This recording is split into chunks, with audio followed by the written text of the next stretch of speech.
Thank you guys so much. Good morning, everyone. Thank you.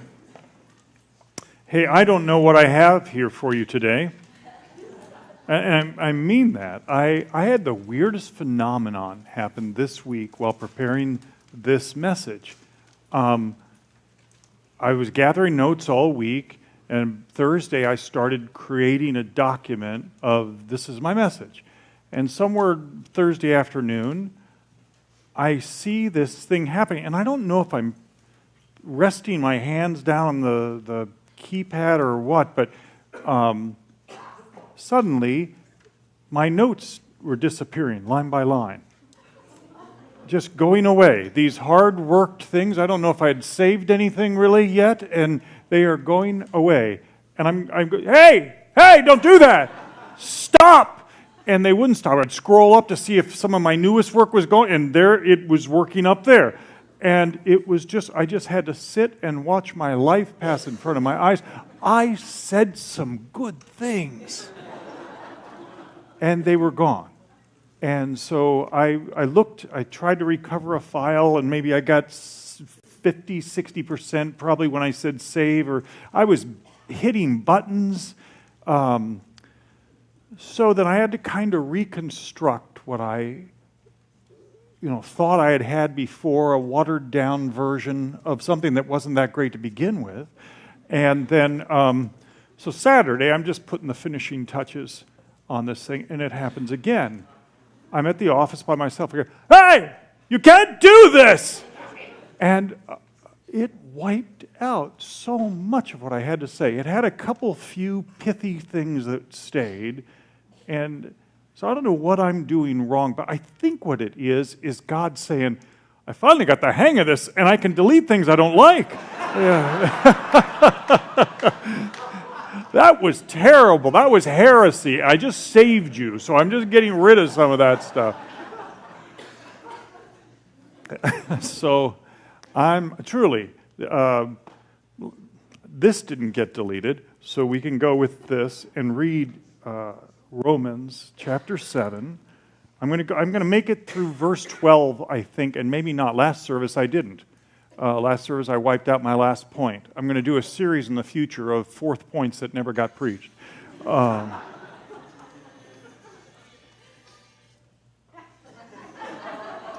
come over there. Don't make me. What shall we say then? Verse 7 of chapter 7. By the way, this is what he does throughout Romans 5 through 8. He imagines a choir of voices, of these Judaizers who are just going, oh, is that right, Paul? Is that what you're saying? Because it looks like you're saying that. So throughout this, he's answering what he imagines them to be saying. So in 6:1, he says, what shall we say then? Are we to continue? I know that that's what you're asking. Are we to continue in sin so that grace may increase? And he says, oh, are you kidding me? May it never be. And then over in 6:15, he says, what? Shall we sin then because we're not under the law but under grace? May it never be. And now he's saying, so what are you saying? He's anticipating their next statement. And he says in verse 7, then what shall we say then? Is the law sin? Are you kidding me? May it never be, he says. So, what shall we say then? Verse 7. Is the law sin? May it never be. On the contrary, I would have not come to know sin except through the law.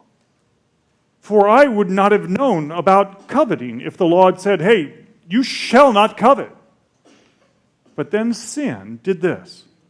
It took an opportunity through that commandment, and it produced in me coveting of every kind.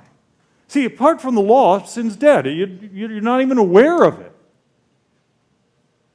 But I was once alive apart from the law, and then the commandment came, and sin became alive. I realized what I was doing was sin, and it killed me. It wiped me out. And this commandment, verse 10, which was to result in life, Leviticus 18:5 said, if you will obey this law, it will give you life.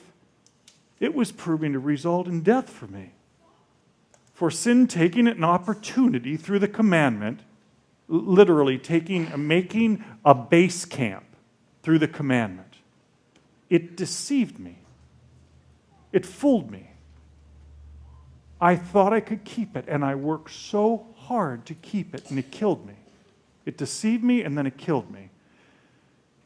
But let's be honest. Let's tell the truth right up front. He says, if you ever had any question, the law is holy, and the commandment is holy, and righteous, and good. We just didn't have the heart for it. I want to read this. I'm not even sure it's appropriate to read. I want to do it just because I want to talk about what I knew back here in 1979 of willpower and what good willpower was for me in a particular area of my life. So in our book, on my worst day, I had an entry that I wrote about December 20th, 1979. I still smoke. In college, I played a character who smoked, and by the time the play had ended, I was in for 2 packs a day. Nothing has ever confused me as much as my relationship with smoking. I love everything about smoking. And nothing I do disgusts me more. It's been 5 years now of trying to stop. I've done almost everything. Several times I actually did it. I stopped cold turkey for months, and then something would hit, and I'd give myself permission to light up again. It is so maddening. I don't understand me. Why would I do something I hate once finally freed from it? I can't understand how I could stop for several months and then start again because a friend on a boat offers me a cigarette. One evening last month, I'm sitting in my living room late at night, miserable and angry that I still haven't quit. And I stare at my last cigarette from my carton's last pack of Marlboros. And I yell out this promise to myself. This, right here, right now, this is the last cigarette I will ever smoke. I'm not playing a game this time. This is for real. This is my last smoke. Goodbye, old friend. I flip her into the air with catching her deftly between my first and second fingers. It's an impressive skill I have learned over the last 60,000 cigarettes. I caress her gently like you would a lover you are about to leave. I'm trying to savor every moment of this, from the strike of the match to the crackling sound of the tobacco meeting flame. I deftly form thick, nearly perfect smoke rings and then watch them float across the room, gently losing their integrity. I replay all the moments I've done this dance in my Volkswagen, in motel rooms, after great meals, in a sleeping bag next to a girlfriend, waking up on the beach. I slowly savor her down to the nub. Then, benevolently, I lay her down and let her burn out on her own. A kind gesture of appreciation. And then I am done. A new day is dawning. For good measure, I scrunch up all the cigarette stubs in the ashtray and pour beer over them. It smells so bad. But it convinces me that this time I actually mean it. And I crawl into bed, a free man. Next morning I awaken, a crazed man. I am freaking desperate for a smoke. I completely brush aside my promise from last evening like lint off a coat. The internal conversation goes like this. I know I made a promise, but I didn't know I was going to feel like this. I can't live like this. Nobody can live like this. People on death row at least have smokes. I need to get in a better state of mind. I'll try again once I'm back in a stable relationship. But right now I got to have a smoke. I can't find any. I remember last night's final cigarette was from my last pack. I'm panicked. I'm now scrambling around looking under furniture, inside coat pockets. It's a 2-minute drive to a convenience store, but I won't make it. I need a smoke now. And then I look over at the ashtray. Whew. without even a thought, I rush over and start straightening out the crumpled cigarette butts of last night. I think they're actually dried enough to light. Hunched over the ashtray in my underwear, I light up the stubs of beer-flavored cigarettes. I take a deep, long, shaking pull, and once again I degrade myself to myself. Dang. And this next part is not prescriptive, it's just what happened to me. It's not even really the point of the story. What just was read is the point of the story. But today I try another tactic. I ask a God that I do not know to help me. This is 4 days before I come to Christ.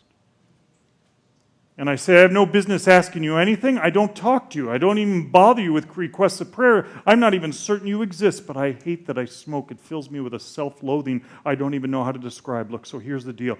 What if I don't smoke and you make it happen? Like, what if I just don't pick it up and you make it happen? That's right. I'm telling you, I won't pick up a cigarette, but you got to make it happen. I don't know if you'll entertain such a request, but I am desperate here. If you parted the Red Sea, I imagine you can keep me from picking up the next cigarette. So there it is. I know, pitiful. I'm all messed up. I don't even know if you bother to hear people like me, but starting now, that's the deal. Okay? I know people quit on their own all the time, but this was me and I couldn't. Who did I think I was throwing out this presumptuous challenge to God? But He chose to honor my request for some reason. It's been now 30-some years later, and I haven't smoked a cigarette since. And my awakening in the story is this: willpower can never defeat or resolve the sins that entangle me.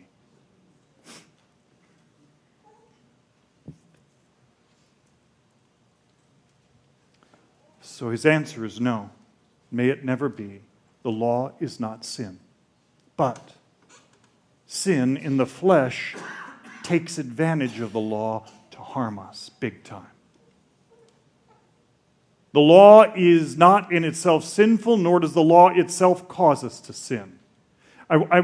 John, if you want to put up that first slide, I want to because we're talking about law again, and law can be this vague, ethereal sounding thing that we go, I don't even know what to do with it. So I want to talk about it in three ways. We talked about it in one way last week. The law is a principle, the law is a commandment, and the law is a voice.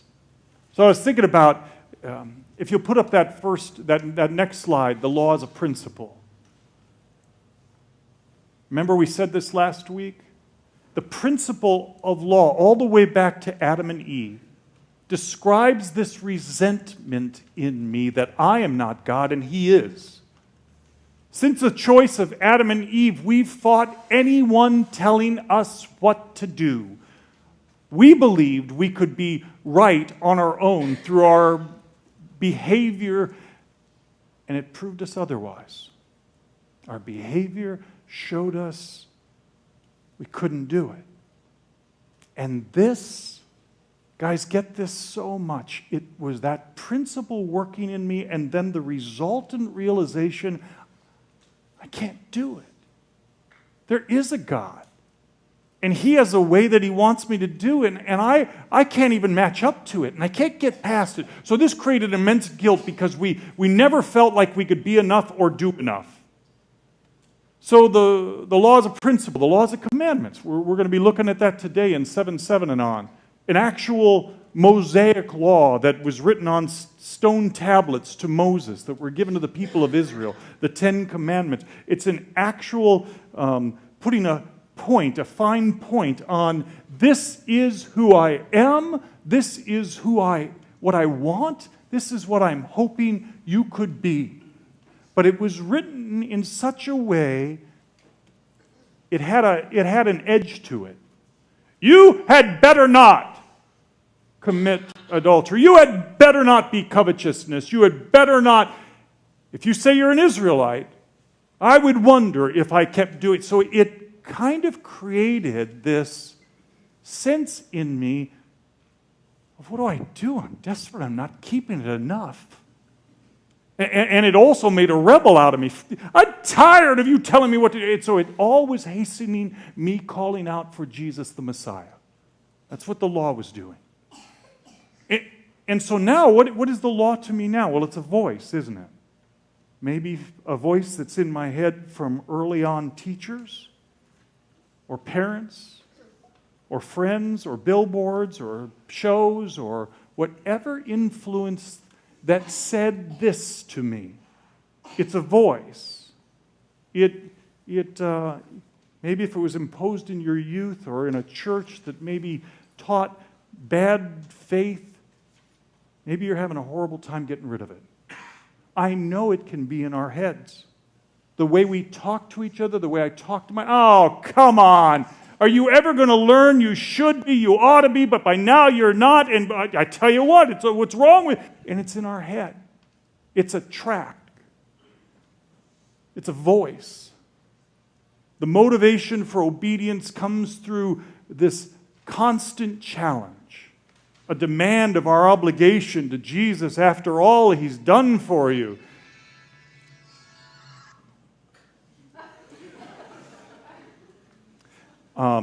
Romans 6:14. That's where I want to. You don't have to turn there, but I want to tie this all together. I want to tie the law together with grace. Remember what he says in Romans 6:14. Sin, it's not going to be your master, you guys, because you're not under law anymore. You're under grace. So he's going to say, here's the extent that law can go. And then here's where grace steps in. So last service, I didn't even get to all four. Perhaps we'll get to several this time. The law reveals, verse 7, sin in me. It does a beautiful job. Whenever I am aware that something in me, oh, I hate that. I hate how I'm hurting someone or they're hurting. Oh, I hate what that is. That's the law saying to you, you're hurting yourself and you're hurting others. You're doing something that breaks the heart of God. So the law reveals sin in me, but grace reveals Jesus in me. The law does more. Once I'm aware of it, the law kind of mixes with my flesh and tries to arouse me to do it more. Isn't that sick? Now, grace is doing something simultaneously. It's arousing love in me. The law promises life but brings death. Grace resolves my death and brings life. The law is holy and righteous and good. And then I discover, lo and behold, Christ has made me holy and righteous and good. So the slide one, the law reveals sin to me, in me, and grace reveals Jesus in me. He talks about the 10th commandment. What shall we say is the law sin may never be. On the contrary, I would have never known sin except through the law, for I would have not known about coveting if the law had not said, hey, you had better not covet. So Romans 3:20 says law brings the knowledge of sin. Law will always reveal what sin is. Give me that slide, John. The law does this beautiful thing. That's why if anyone says, are you guys antinomian? Of course not. Because the law has a beautiful purpose. The law keeps us from being self-unaware. It causes us to face the ugliness of what our sin is doing to ourselves and others. It is a wonderful gift. Boom! But it stops there being a wonderful gift. It's totally, from this point on, unable to help us do anything about what we discover. So here comes Jesus. And grace reveals there is a Jesus Christ in your life as an answer to what the law could not answer. The Spirit is constantly revealing that Jesus' endless forgiveness.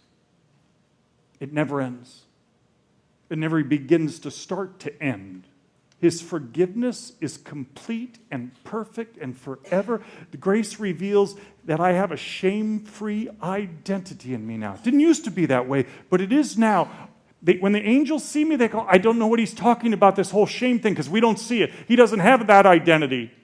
I may have memories of shame. It still may be there, but it's not who I am anymore.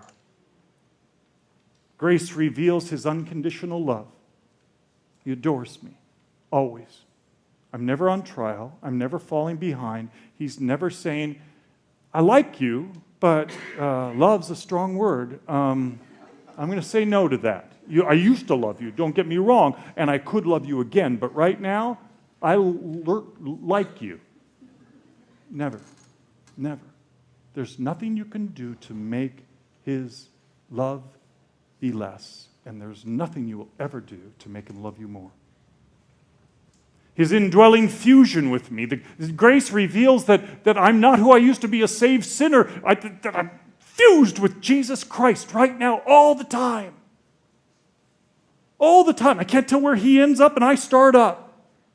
I'm Christ in me. I'm not half Jesus and influence, and I'm not him up there, me down here. I'm a new creature. This Jesus fused human being. Grace reveals his redemptive power, and we're going to talk about that later, how the cross can actually, moment by moment, make me clean. Not by penance, not by one day if I get my act together back enough, but simply by trusting in this very moment, the act of Jesus' shed blood. And I said, could it make me clean? He goes, oh, yeah, right now, in a moment. Are you kidding me? Well, that, as I trust it, is where the law leaves off. The law can do nothing except tell me what sin is. But the Spirit now says, thank you. Here's Jesus, everyone. Grace allows me to do something with what's discovered. I discover righteousness and holiness and God in me and the ability to be clean. Second slide. The law arouses the sin that has been described. It now tries to arouse it in me. And grace arouses love in me. Look at verse 8. Sin, taking opportunity through the commandment, produced in me coveting of every kind, for apart from the law, sin is dead. See, the law revealed Paul's coveting. And then everything, when Paul tried to stop it, everything became about coveting. And here's Paul, this godly man with great willpower, great resolve, great focus, great intellect. He says, I don't want to be a coveter. So Paul does everything he knows in his strength to stop it, and it becomes his consuming awareness. The more he tried to stop it, the stronger it got. Verse 11 explains it. For sin, taking an opportunity through the commandment, literally finding a vulnerability in Paul, made camp, made a base camp. Said, right here now, we're going to work. We're going to overwhelm him. And what we're going to do is play his attempt to be better, play out his attempt to keep the command, play out his attempt to try to solve this himself. Let's set up a camp. Covetousness seems to be the place where we'll be able to set up camp. He's vulnerable there. And so that's what it does. And so literally seizes. Once it recognizes where you're sinfully vulnerable, it creates a base of opportunity and creates in me a shame-based life from which I'm capable of every form of sin. See, sin through the law wants you to pay endless attention to your sin. But you do not solve covetousness by working on coveting. I know that sounds so crazy, but you don't solve covetousness by working on coveting. I think about how I used to preach. I used to think, okay, here's jealousy mentioned in Scripture. Bad. Jealousy is bad. So I'm a preacher. So how will I help us solve that? Okay, we'll do a word study on jealousy in the Greek. I'll define it. And I would look it up in the Greek, and it would say, one who hath disposition of jealousness. A man in the throes of, or a woman in the pangs of the act and beseechment of jealousy. All right, now that we know it's jealousy, let's stop it. So I define it in the Greek, I'd get 3 quotes about it from some people in history. Usually Abe Lincoln was in there. Then a story, some story in a train station about someone who was jealous, and a story of my jealousy, and if I love God, I shouldn't be jealous, and get accountability groups going. I need to stop being jealous. Let's all go home today, and when you think a jealous thought, stop it. Just stop it and call it what it is and kill it in the street. And this is a formula for inflaming my heart with endless jealousy.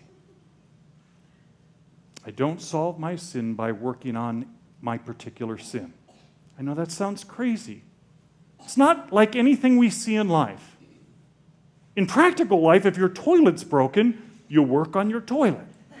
You don't go and fix a cabinet. And it's no matter of trusting somebody about your toilet. You just need to get some toilet, those little float valves, and screw things in, and that's what you do.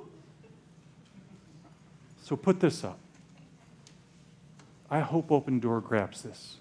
John, I don't solve my sin by working on my particular sin. If I strive to work on my sin, I will not sin less, I will sin more, especially in that particular area.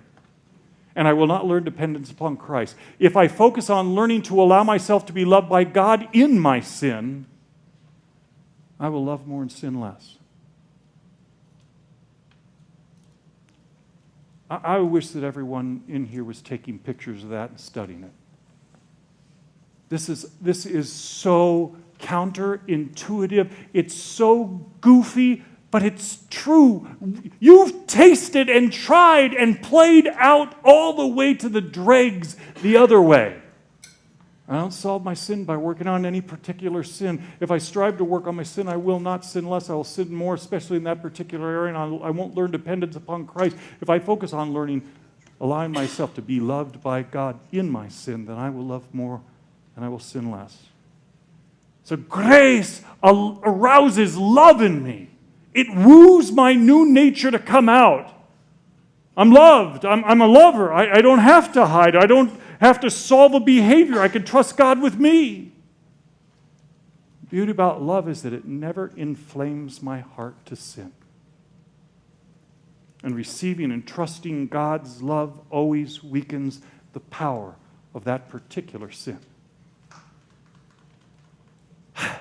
See, the problem is we naturally want to appease God. Something that we can do there. Now, can I go back to my normal life? There, God, I've taken care of it. That's what the law did. I could give some external. Paul actually thought he was blameless to the law. The external obedience to the law, he thought he was blameless. He thought he was the man. Because of the principle of law, we would always naturally want there to be a certain amount. Tell me how much I need to do in this particular area, and I will do it so that I can have you taken care of and I can get back on with my real life. Amen? Let's use tithing, for example. I will tithe. I have taken care of my obligation to, and God says, we won't be doing that. Tithing's great if you're in the Old Testament. It's not under the New Covenant. Great thing under the Old Covenant, but it was actually a theocracy. It was about a country and a government, so it was like 27%. Tithe, not good. Bad tithe. The New Covenant says there's no amount. Let love guide, it says. Oh, that's hippie talk. That's just hippie talk. Let love guide. Oh, come on. How would come on. What? But the Spirit in you now is strong enough to be trusted. No, it's not. Yes, it is. And so we have this conversation with God. So how much should I give? And God says, well, how much would you like to give? I'd like to give however much you'd like me to give. Good. Give that then. How much is that? How much would you like to give? I think a 10% tithe would be fair. All right? All right. How about you just take the tithe out of it and just give 10%? Sure, if that's what you want. Is that what you want? I want you to give what you want to give. I don't know how to do that.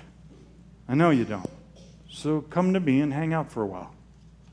Will you give me an answer when I come? Oh, no. Usually not. No, but we'll have a good time.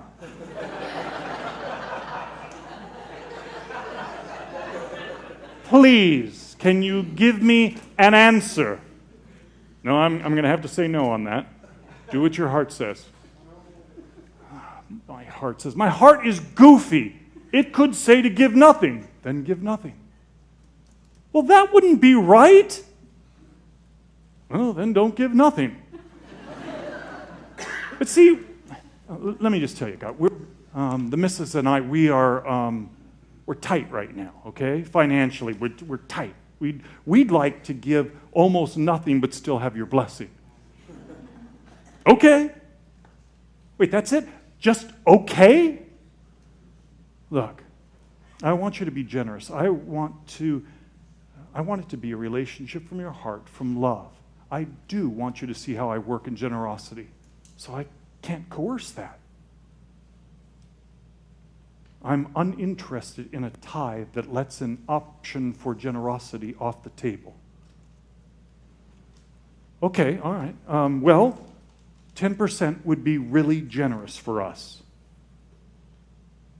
Then you might want to consider 10%. A tithe? No! Don't give me a tithe. Please, even I have an end to my patience, we're butting up against it right now. Don't we all go through that? Do you know what's happening? We're working through walking away from the law, and we're walking into the relationship of grace. We're learning how to have a relationship with a God where this Spirit is preeminent. Slide 3. The law promises life but brings death. Grace resolves my death and brings me life. Verse 9 through 11, you see what it says there. Sin in verse 11, taking an opportunity, it deceived me. It deceived me and then it killed me. Oh, Paul thought, oh, thank you so much. All I needed was the awareness. I've got this now. I'll just start working on it. I'm a godly man. I've got this. And sin mixed with the flesh now of Paul's presumption and arrogance. It went, oh, I'm going to have you thinking about this all freaking day. It became uber alive, and the law unwittingly joined with his flesh, and the flesh wants me to attempt to fix something by myself. And then it seduces me and tempts me and plays with my head. And so it overpowered the Apostle Paul, and then the judgment of the law comes screaming at him. Hey, why can't you do this? I thought you were a godly man. You know it's wrong. And it spiritually killed him and wiped him out and broke his heart. See, Leviticus 18:5 says, keep the law and you shall have life. And so it was this promise that let him down. The law depended upon a life that Paul didn't yet have before Christ. And now as a Christian, he would have to learn to trust it, or he would keep being devastated by the demands of the law, and so will we. Paul was never to try to solve what the law revealed by the law. Instead, grace resolves my death and brings me life. Remember what I said here? What it does, it resolves my death. It says, you got dirty, didn't you? You feel dirty. You failed. Let me give you a way home. It'll take you about 10 seconds if you believe it. My shed blood paid for what you just did now. Your covetousness, your jealousy, your failure in any manner. My shed blood is powerful enough to make you clean. Do you believe it? Yes. Then you experience cleanness. And the power of the law is broken. And oh, by the way, if you want to keep the law, there's a new name for the law now. You want to keep the law? We've renamed the law. And so you'll see over in Romans, in a beautiful section in chapter 13, he says, owe nothing to anyone except to love one another, for he who loves his neighbor has fulfilled the law. For all these commands, you should not commit adultery, you should not murder, you should not steal, you should not covet, and if there's any other commandments summed up in these sayings, it's all of it, all of it, all of it, all of it. Now, for this person who has a brand new nature, who has love oozing out of it, and it never gets spent. It's always there in abundance for any of you who have put your name and trusted Jesus Christ, even clumsily. He says, love does no wrong to a neighbor. Therefore, love is the fulfillment of the law. Wow. Grace reveals the new life in me that alone can resolve sin. I have law written now on my heart, but it's a different one. It's in the form of love, and I have the heart for it now. For the first time, a law will not cause me to rebel. The command doesn't have to any longer deceive me. It doesn't have to kill me. It's been fulfilled in Jesus. The command's been fulfilled in Christ in me. The command has been renamed love, and I have endless provision. So if you want to fulfill the law, if you still want to do that, if you're still fired up about the law, then ask God to teach you how to love and be loved. All right, last thing I want to tell you. This is a story about, I hope it's helpful. It's a story about how did I find a way of dealing with a particular sin by not dealing with that particular sin, but instead trusting another with me. So, long time ago, because it's back when we wrote The Cure. So 7, 8 years ago, I guess. And I really hadn't done much writing except playwriting. We'd done Sharky all those years, and we'd written True Faced, and I'd helped on some other things. But gosh, we were doing something so bold now, writing these stories and this hybrid kind of metaphor. And I thought I was doing a good job, but let me just stop. My dad was a Mensa atheist, brilliant man, an economist with GE, and then later at Thunderbird Graduate Business School. But my dad had this thing in him. When he got embarrassed or afraid, he overreacted. He overreacted to us kids. He overreacted to his wife. I say it was an Irish trait, but I don't want to demean the Irish, but he had this thing, and it hurt us when he would take it out on us. It hurt my wife, or his wife. And I said, all my life, I said, I'm nothing like my dad. I'm exactly like my dad. When I get embarrassed, I overreact, like clockwork. And people get hurt. Because I can't dare believe this is about me again. It can't be. It's got to be about you. So put that guy now in a room in a staff meeting. And I don't know how to solve it. I've tried to work on it. I've done everything I can. Don't be so overreactive. Be better. Be less reactive. Count to 10. Nothing worked. Whenever I got embarrassed, like a blind lemming going off a cliff, taking people with me. So I'm in this office, staff office, and we're going through cards. We're doing from indifferent readers. Bruce likes to do it. I just don't know why he has to do it. But we gather to help write a better book. He gets indifferent readers, people who don't know us, who don't love us, or they don't know anything about it, and they write these cards that will help us see more clearly. It really is a great thing. But this one guy, I don't know, believer or not believer, he writes this card. Now remember, the wisdom and insight and truth may be coming more from Bill and Bruce, but I'm doing most of the writing of the characterizations and the subtle weaving of story. And this guy writes on the card, I love the truth. I love this book. It's great, except for the writing. Oh my gosh, the storytelling is terrible. This guy needs to go take some classes on writing and then make a vow to never write again. Well, that's me. And I'm sitting there trying to, well, isn't that an interesting point of view? And I politely excuse myself, and I go back to my office. And I am churning. I am just Just, oh gosh, see, this is what you happen. Why am I doing this? I put myself in that spot. I'm not even good at it, and I'm going to fail. I'm going to hurt the team. I'm going to hurt everybody. I'm going to be gone from True Face for sure. I should never have tried to write. I'm a loser. Gosh, I do this with everything. I try to pretend I can do more. And I'm just spinning. Eventually, I will have to get off that train because I can't bear it, and I'm going to have to hurt somebody. And it's usually Stacy.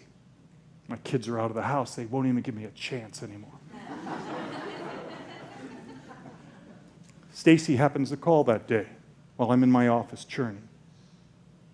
And she says, "You don't sound good." I said, "That's been." And she says, "No, you don't sound good." And I said, I'm fine. I don't want to tell her because she might already think I'm a loser and that she's made a bad choice in marriage.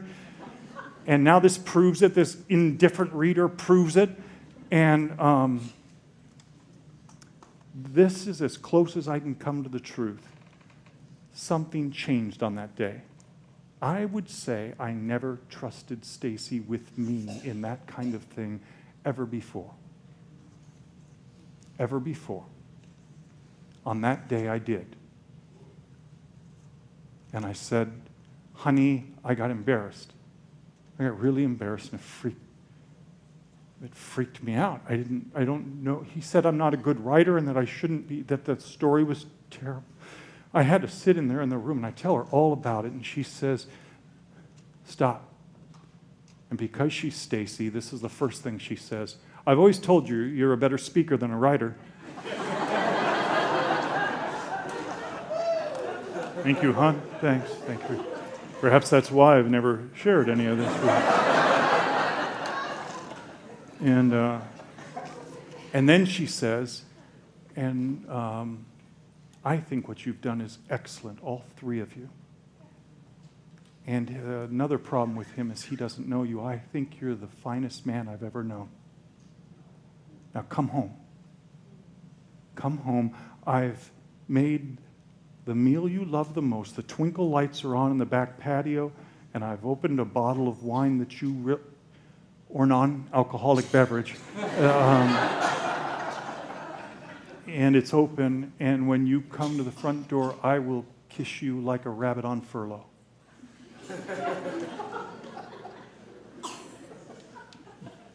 "John, come home."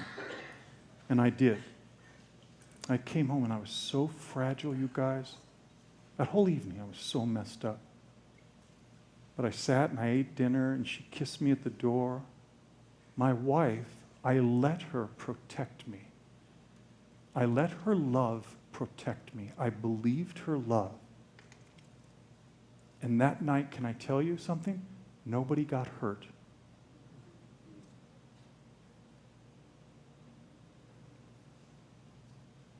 The power of the sin was broken by love. Not by me trying to somehow deal with my embarrassment and shame, but by letting someone hold me and me trusting it. Grace, sin will not be your master because you're no longer under law, you're under grace. That's why it's so imperative. Not everybody has a wife, and not always will Stacy do it exactly right, but that day she did, and I saw the power.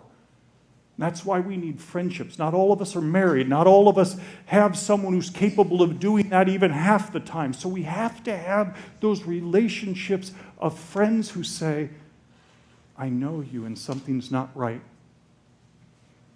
to where we can let them in. Well, that's it. I've missed point 4, and I need to get to an airport.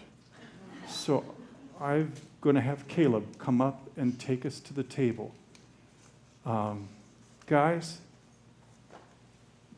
this is real. We've tried the other way. Jesus Christ says, will you just believe it and stop beating yourself